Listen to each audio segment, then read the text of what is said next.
Exclusive. Prince Harry lets slip how deeply he misses Prince William in brutal assessment of use in an emotional personal essay. Prince Harry has opened up about what the UK means to him and lets slip what he misses the most. According to an expert, Prince Harry's poignant personal essay has thrown his real feelings about the UK into sharp relief, according to an expert. The Duke of Sussex left his home country 5 years ago, moving across the Atlantic to build a new life with his wife Meghan. But now Harry has made it painfully clear that there are aspects of the UK he still misses, including memories he once shared with his estranged brother Prince William. The Duke of Sussex penned the passionate essay ahead of Remembrance Day, where he expressed his pride at fighting for his country and warned how easy it is for veterans to be forgotten once the uniform comes off. Former soldier Harry undertook 2 frontline tours to Afghanistan and also describes the privilege of serving alongside men and women from all 4 corners of the UK. He calls on people to remember not only the fallen, but the living who carry the weight of war, and urges them to knock on veterans' doors and join them for a cuppa, or a pint, to hear their stories and remind them their service still matters. The candid essay is titled, "The Bond, the Banter, the Bravery: What It Means to be British," and in a particularly emotional passage, Harry opened up about his deeply held affection for his home country. "Though currently I may live in the United States, Britain is, and always will be, the country I proudly served and fought for. The banter of the mess, the clubhouse, the pub, the stands, ridiculous as it sounds, these are the things that make us British. I make no apology for it. I love it," he wrote. And now communications expert Judy James has told the Mirror that she believes Harry subconsciously let slip more about his feelings towards his home country and his estranged relatives than he might have realized.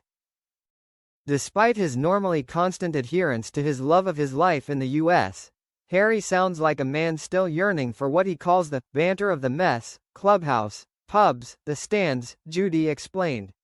Harry was a man who grew up and cut his teeth on banter, especially with his brother William.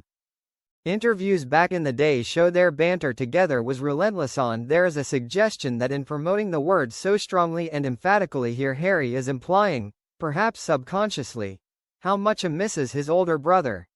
Montecito always looks like a banter-free zone, which is why we tend to see Harry so much in his element during Invictus, when he has an endless supply of ex-military heroes to exchange banter with. The communications expert continued, he sounds embarrassed by this reveal though. By adding, ridiculous as it sounds, he seems to be apologizing to his US audience, perhaps even to his own family, for this admission of nostalgia and what sounds like a sense of longing. This is an important sounding admission too. Most expats yearn for jars of Marmite or English tea bags, but Harry is letting everyone know, including Meghan here, that he's missing a kind of shared, intense, complex humor that he might not be able to get in the US. This isn't the first time since moving to the US that Harry has made it known what high esteem he holds a good sense of humor, and how tied that is to his sense of his own family. When his grandfather Prince Philip died in 2021, he dubbed him a legend of banter in a sweet personal tribute. Harry said that Philip was authentically himself, with a seriously sharp wit, and could hold the attention of any room due to his charm. And also because you never knew what he might say next. He will be remembered as the longest reigning consort to the monarch, a decorated serviceman, a prince and a duke. But to me, like many of you who have lost a loved one or grandparent over the pain of this past year, he was my grandpa. Master of the barbecue, legend of banter, and cheeky right till the end. Harry concluded his personal essay to the military by encouraging people to extend their hands in support to veterans in their neighborhoods and communities, and to try and remember to do throughout the entire year. Remembrance isn't confined to one weekend in November, Harry wrote.